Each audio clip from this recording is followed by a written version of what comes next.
Bonjour, je suis Laurent, nous sommes à Lagacy et aujourd'hui je vais vous parler de biodiversité et notamment d'un aménagement qu'on peut construire chez soi pour attirer la faune sauvage et notamment les abeilles maçonnes.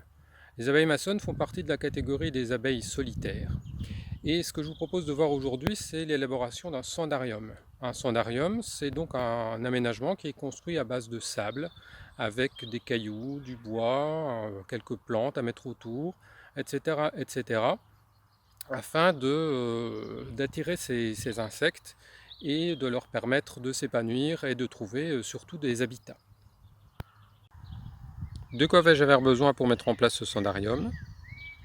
Un emplacement, une bâche, du sable, du bois mort, quelques cailloux, des pots en terre cuite pour y mettre quelques plantes qui ne seront pas très exigeantes. Et en cherchant tous mes matériaux, j'ai trouvé ce magnifique cocon qui est en fait une oothèque. Une oothèque, c'est comme je disais, un cocon qui contient des centaines d'œufs de menthes religieuses. Nous allons voir la suite dans quelques instants.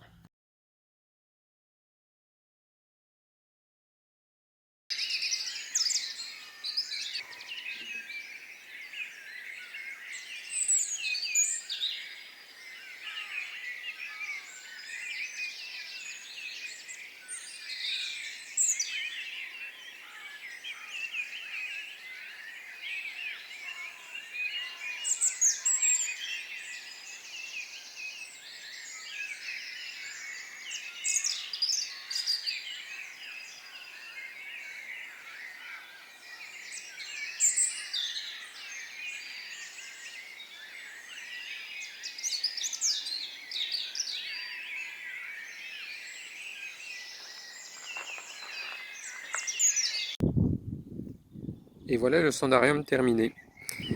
J'ai choisi un emplacement qui se trouve en plein soleil afin que le sable soit bien sec et qui sèche assez vite en cas de pluie. Évidemment, il faudra peut-être mettre une protection pour nos amis les félins qui auront peut-être tendance à s'en servir comme bac. Je n'ai pas trop eu de problème avec mes chats, mais bon, il faut peut-être les driller sur le sujet.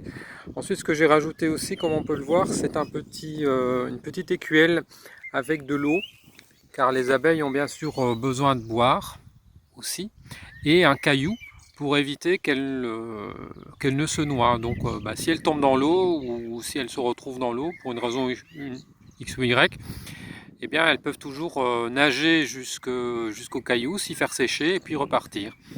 Donc j'ai aussi installé 2 sauges de chaque côté du sandarium, ce qui permettra aux plantes de se développer et ainsi de faire des fleurs et ce sera assez mellifère.